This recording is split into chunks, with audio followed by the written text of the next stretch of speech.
الحمد للہ رب العالمین والصلاة والسلام علی رسولہ الامین وعلی آلہ واصحابہ اجمعین الی یوم الدین۔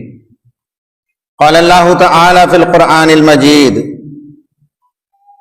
فاعوذ باللہ من الشیطان الرجیم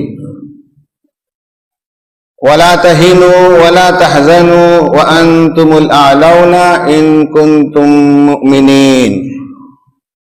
صدق اللہ العظیم۔ خواتین و حضرات، انشاءاللہ آج میں آپ کے سامنے باطل سے دبنے والے اے آسمان نہیں ہم، we are not once to be subdued کے موضوع پر اظہار خیال کروں گا۔ ہندوستان میں قریب میں پارلیمانی انتخابات ہونے والے ہیں۔ جیسے جیسے وہ ایام قریب آ رہے ہیں ویسے ویسے یہاں کا کمیونل ماحول، کمیونل ایٹماسفیئر گرم کیا جاتا ہے۔ کہیں قدیم مسجد کو گرا دیا جاتا ہے، کہیں مدرسے پر بلڈوزر چلایا جاتا ہے، کہیں پھر سے اسکارف پر پابندی کی باتیں ہو رہی ہیں، کہیں یونیفارم سول کوڈ پاس کیا جا رہا ہے، کہیں بڑی تیزی کے ساتھ مدرسہ بورڈ اور مدرسوں کو ڈی ریکگنائز کرنے کے لیے عدالت میں سماعتیں جاری ہیں، کہیں برتھ کنٹرول پر بل لانے کی بات ہو رہی ہے، بعض جگہ ایکسٹرا جوڈیشل کلنگ بھی ہوتی ہیں، ای ڈی کے ریڈز، آئی ٹی کے ریڈز، اس طرح کے بے شمار واقعات آپ دیکھ رہے ہیں۔ ہندوستانی جمہوریت کے جو 3 ستون ہیں، لیجسلیشن، ایڈمنسٹریشن اور جوڈیشری، لگتا ہے کہ کہیں کہیں ان تینوں کے درمیان گٹھ جوڑ پایا جاتا ہے۔ اس صورتحال سے مسلم نوجوان بہت بے قرار ہے، کہیں کہیں مایوس ہے، کہیں فرسٹریٹڈ ہے۔ ہمیں معلوم ہونا چاہیے کہ اللہ تبارک و تعالیٰ نے اس امت کی فطرت ہی ایسی بنائی ہے کہ وہ چیلنجز کے درمیان ہی پلتی اور پنپتی اور پرورش پاتی ہے۔ یہ آج کا واقعہ نہیں ہے، آج سے 400 سال پہلے پیچھے جائیں، تاریخ کا مطالعہ کریں تو اس زمانے میں بھی صورتحال ایسی تھی، بلکہ بعض مرتبہ لگتا ہے کہ آج سے زیادہ خراب صورتحال تھی۔ آج سے 400 سال قبل امام مجدد الفسانی رحمت اللہ علیہ کا زمانہ تھا۔ 1624 میں ان کی وفات ہوئی۔ ان کی جو مکتوبات تھیں 4 جلدوں میں، ان میں سے ایک جگہ انہوں نے حالات کا تجزیہ کیا اور بتایا ہے کہ علماء اور مشائخ ہندوستان میں آئے اور ان کی کوششوں اور خدمتوں سے بہت سے لوگ حلقہ بگوش اسلام ہوئے۔ ان کی وفات کے بعد لوگوں کی تربیت نہیں ہو سکی، اس کے نتیجے میں ان کے اندر بے شمار خرابیاں پائی جاتی تھیں۔ مسلمانوں میں سے ایسے بھی تھے جو مرد کا انتقال ہوتا تو بیوی کو بھی زندہ قبر میں دفن کر دیتے تھے، بچیوں کے پیدا ہونے پر بچیوں کو قتل کر دیا جاتا تھا۔ بہت سے مسلمان دور دراز کا سفر کر کے بت خانے جاتے، حاضری دیتے، پوجا کرتے، آستانوں پر نظریں چڑھاتے تھے۔ ہندو اور مسلمانوں کے درمیان جاں بجا تصادم بھی ہوتا تھا۔ مسلمانوں کو اپنے مراسم عبودیت علانیہ اظہار کرنے کی اجازت نہیں تھی، بعض مقامات پر ذبح کرنے پر جانور پابندی تھی۔ مسلمانوں پر یہ سب صورتحال گزری ہے، اور اسی زمانے میں بعض ایسے لوگ بھی پیدا ہوئے جو نبی کریم صلی اللہ علیہ وسلم کی شان میں گستاخی کرتے تھے۔ 17ویں صدی کا یہ واقعہ جو میں آپ کو سنا رہا ہوں، اس زمانے میں بھی یہ سب صورتحال رہی ہے۔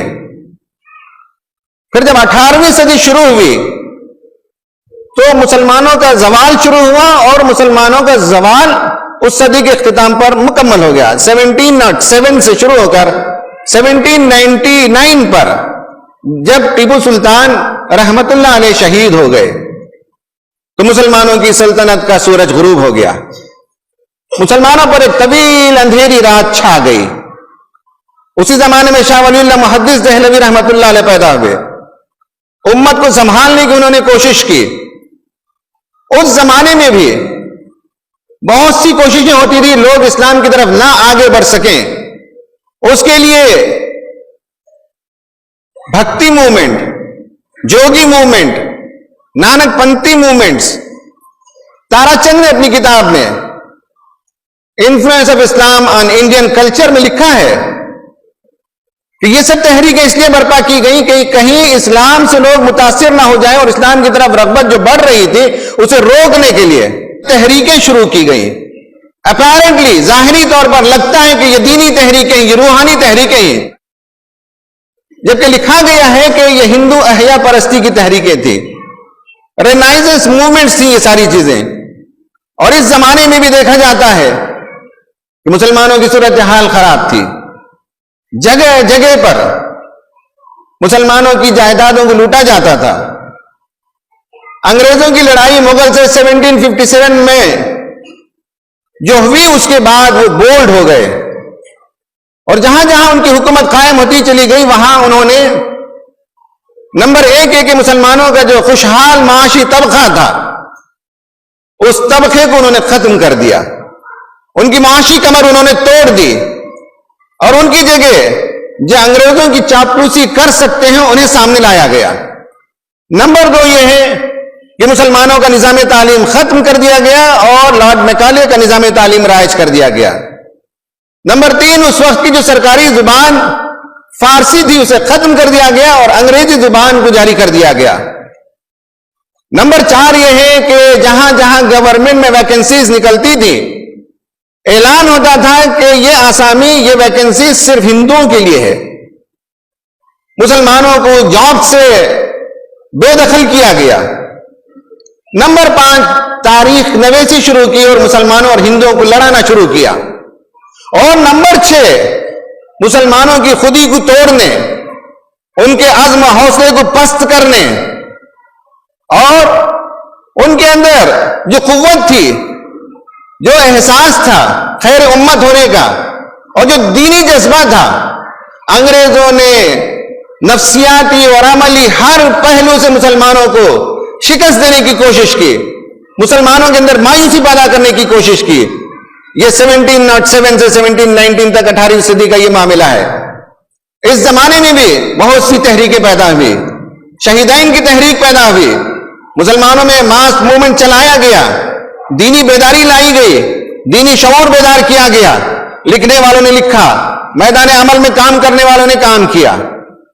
پھر اس کے بعد ہم دیکھتے ہیں کہ 19ویں صدی کے اندر جب انگریز کی حکومت مسلط ہو گئی تو اس کے بعد یہاں ہندو احیا پرست تحریکیں اٹھی اور جا بجا مسلمانوں کے خلاف فسادات ہوتے تھے۔ 1870 1880 میں گو رکشک کمیٹیاں بنائی گئیں، نوجوانوں کے کلبز بنائے گئے تاکہ مسلمانوں سے لڑ سکیں اور جنگی تیاری کرائی جاتی تھی۔ یہ سب 1870 1890 میں، اور پھر جب 20ویں صدی شروع ہوئی تو اس زمانے میں یہ تفریق، یہ فرقہ پرستی اپنے عروج پر تھی اور مسلمان یہاں سیاسی کشمکش میں تھے۔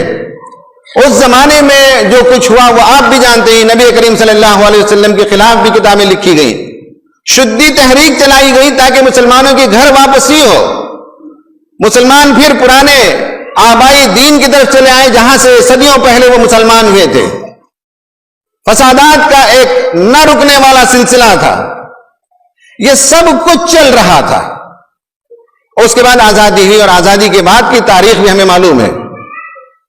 400 سالہ تاریخ پر نگاہ ڈالتے ہیں تو لگتا ہے کہ اس امت کو ہمیشہ کشمکش سے گزرنا پڑا ہے اور اس امت کی داد دینی چاہیے۔ مولانا علی میاں رحمت اللہ علیہ نے ایک جگہ لکھا ہے کہ اس امت پر اتنے مسائل آئے, اتنی مصیبتیں آئیں, اتنی پریشانیاں آئیں کہ اگر کوئی اور قوم ہوتی تو کبھی کا اپنا عقیدہ اور مذہب چھوڑ کر یہاں کے مذہب کے اندر ضم ہو جاتی. یہ مسلمان ہی کہ اپنے عقیدے پر جمے ہوئے ہیں, اپنے ایمان پر جمے ہوئے ہیں, نہ صرف اپنے ایمان پر جمے ہوئے ہیں, اپنی تہذیبی شناخت کے ساتھ زندہ ہیں, نہ صرف اپنی تہذیبی شناخت کے ساتھ زندہ ہیں بلکہ اس پورے زمانے میں بڑے بڑے مفکرین پیدا ہوئے, بڑے بڑے مسلمین پیدا ہوئے. ان مسلمانوں کو ان کا بھولا ہوا سبق یاد دلایا گیا. مولانا ثناء اللہ امرتسری رحمت اللہ علیہ, مولانا الیاس جی رحمت اللہ علیہ, اکبر الہ آبادی, علامہ اقبال رحمت اللہ علیہ, مولانا مودودی رحمت اللہ علیہ, اس طرح کی شخصیتیں پیدا ہوئی اور ہر زمانے میں مسلمانوں کو سنبھالنے کی کوشش کی, مسلمانوں کے اندر عزم دیا, حوصلہ دیا, ایک نئی ایمانی روح ان کے اندر پھونکی. تو کبھی بھی مایوسی کا موقع نہیں رہا ہے. کشمکش ضرور ہوئی ہے, مسائل ضرور کھڑے کیے گئے, دشمنیاں پھیلائی گئیں, نفرتوں کو بازار گرم کیا گیا, اور وہیں مسلمانوں کے سنجیدہ صاحب علم طبقہ, دانشور طبقہ اٹھا اور انہوں نے مسلمانوں کو ٹھیک کرنے اور ان کا مقام یاد دلانے کی سعی کی. جو بیرونی جو حملے تھے وہ اپنی جگہ, اندرونی طور پر بھی کوئی کم فتنے نہیں تھے مسلمانوں کے اندر.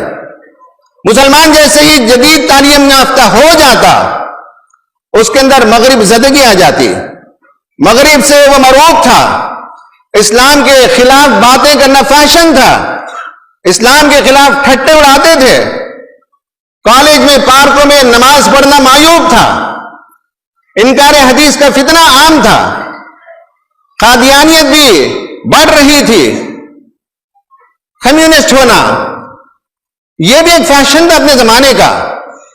اس زمانے میں مولانا مودودی رحمت اللہ علیہ نے جو لٹریچر لکھا اس کے ذریعے سے جدید ذہن کے تمام شکوک و شبہات کو انہوں نے اس کا جواب دیا اور مغرب کا جو سحر تھا اسے توڑا اور اسلام پر فخر کرنا سکھایا اور اسلام کی طرف مسلمان نوجوان لوٹ کر آئے.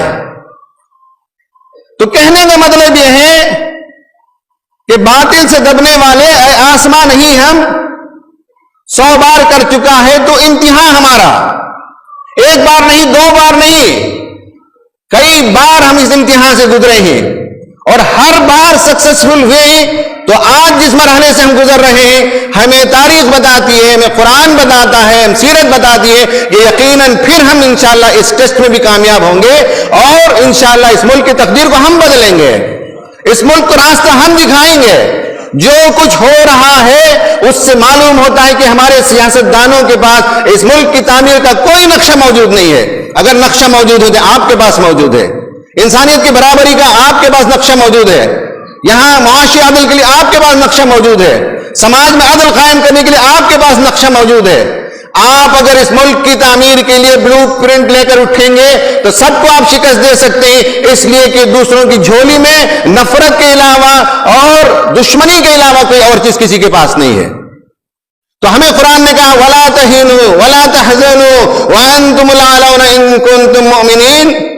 دل شکستہ نہ ہو جاؤ, پست ہمت نہ ہو جاؤ, غمزدہ نہ ہو جاؤ, تم ہی غالب رہو گے اگر تم مومن ہو. سید قطب شہید رحمت اللہ علیہ نے اپنی تفسیر میں لکھا ہے کہ تم غالب ہو, تم برتر ہو. اس کی وجہ یہ ہے کہ تمہارا جو نظریہ حیات ہے وہ ایک زندہ و جاوید خدا کی تم عبادت کرتے ہو, اور دوسروں کا معاملہ یہ ہے کہ یا تو وہ خدا کی بنائی ہوئی مخلوقات میں کسی کے آگے سجدہ کرتے ہیں یا کسی کو خدا کا بیٹا بنا کر اس کے آگے ڈنڈوت بجا لاتے ہیں. تمہارا جو نظام حیات ہے وہ سب سے برتر ہے. تمہارا نظام حیات خدا کا دیا ہوا ہے, ڈیوائن گائیڈنس تمہارے پاس موجود ہے, اور یہ جو نظام حیات کی بات کرتے ہیں یہ خود ساختہ ہیں. یہ جتنے نظام حیات ہیں وہ مین میڈ ہیں. تو آپ اس لیے برتر ہیں کہ آپ کے پاس ڈیوائن گائیڈنس موجود ہے. کہا کہ تمہارا رول سب سے برتر ہے, تم دنیا کے لیے نجات دہندہ ہو, تم دوسروں کو لڑانے کے لیے دنیا میں نہیں آئے ہو. وہ لوگ ہیں جو اپنی قوموں کے لیے کام کرتے ہیں, بلکہ سچی بات ہے کہ اپنی قوم کے لیے بھی سچی وفاداری ان کے پاس موجود نہیں ہے. تم ساری انسانیت کے لیے کام کرتے ہو اور تمہارا مقام خیر امت ہے.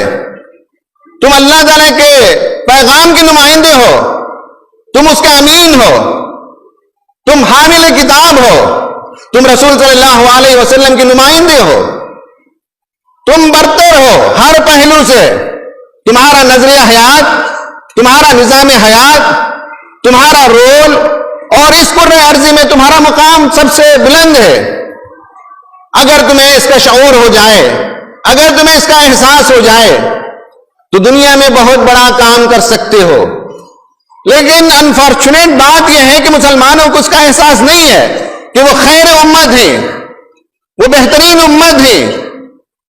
ان کے پاس ایک برتر نظریہ حیات ہے. ہم قوموں میں سے قوم ہو گئے, نسلوں میں سے ایک نسل ہو گئے, ذات پات کی لڑائی میں ہم بھی برابر کے شریک ہو گئے اور ہمیں صرف اپنے مسئلوں سے دلچسپی رہ گئی. میں نوجوانوں سے کہنا چاہتا ہوں کہ جو کچھ اس وقت ہو رہا ہے اس پر توجہ دینے کے لیے امت کے اندر جماعتیں موجود ہیں, ادارے موجود ہیں, لیگل فائٹ دی جا رہی ہے. آپ اپنا کام کیجئے, پازیٹو کام کیجئے, پرو ایکٹیو ہو کر میدان میں آئیے. شکوے شکایات سے حالات نہیں بدلتے, رونے دھونے سے حالات نہیں بدلتے. اللہ تعالیٰ آپ سے نہیں پوچھے گا کہ فلاں مولانا نے اپنا کام کیوں نہیں کیا. اللہ تعالیٰ آپ سے نہیں پوچھے گا کہ فلاں جماعت نے اپنا کام کیوں نہیں کیا. اللہ تعالیٰ آپ سے نہیں پوچھے گا کہ فلاں پارٹی نے کیوں کام نہیں کیا. اللہ تعالیٰ آپ سے پوچھے گا کہ آپ نے کام کیوں نہیں کیا. حالات جب بگڑے ہوئے تھے اور تاریخ بتاتی تھی کہ تم ہمیشہ سے اس طرح کے چیلنجز میں سے کھڑے نکلے ہو اور کامیاب نکلے ہو اور انسانیت کے لیے تمہارے پاس شمع حیات موجود ہے اور گڈا ڈوب اندھیری رات میں تم ہی ہو جو شمع جلا سکتے ہو, روشنی دے سکتے ہو. تم نے اپنے طور پر کیا کیا, سوال ہمارا ہے, کسی جماعت کا سوال نہیں ہے, کسی حضرت مولانا کا سوال نہیں ہے, کسی پارٹی کا سوال نہیں ہے. ہم سے سوال کیا جائے گا کہ ہم نے کیا کیا. اس پر ذہن مرتکز کیجئے کہ ایٹ پرسنل لیول مجھے کیا کرنا ہے. جو جماعتیں جنہیں جو کرنا ہے وہ کریں گے, جن پارٹیوں کو جو کرنا ہے وہ کریں گے, جن علماء کو جو کرنا ہے وہ کریں گے. اچھا کریں گے تو ریوارڈ پائیں گے, برا کریں گے تو خدا کے پاس جواب دیں گے. لیکن آپ کی جواب دہی آپ کو کرنی ہے. تو کرنے کا کام شروع کرنا چاہیے. امت کے نوجوانوں کو سوچنا چاہیے کہ آج کے دن میں کیا کر سکتا ہوں ان حالات کو بدلنے کے لیے. آپ بہت کچھ کر سکتے ہیں. مسلم نوجوانوں کو جمع کیجئے جگہ جگہ اور ان کے اندر عزم و حوصلہ پیدا کیجئے. مسلم نوجوانوں کو جمع کیجئے اور ان کے اندر سے قومیت کا مزاج نکال کر خیر امت ہونے کا مزاج پیدا کیجئے. حالات کو کمیونل اینگل سے دیکھنے کے بجائے انسانیت کے اینگل سے دیکھیں. اس ملک کی تعمیر کے لیے نوجوان کیا کر سکتے ہیں یہ بتائیے. ممکن ہو تو فٹ بال کلب بنائیے, ممکن ہو تو کرکٹ کلب بنائیے.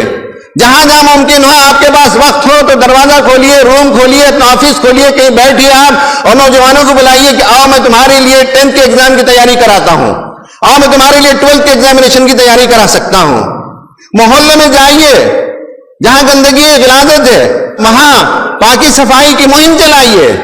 نوجوانوں کے اندر ڈرگ ایڈکشن عام ہے. ہندوستان کے گوشے گوشے میں جاتا ہوں اور ہر جگہ مجھے یہ بات ملتی ہے کہ پرٹیکولرلی مسلم محلوں کو ٹارگٹ بنایا جاتا ہے.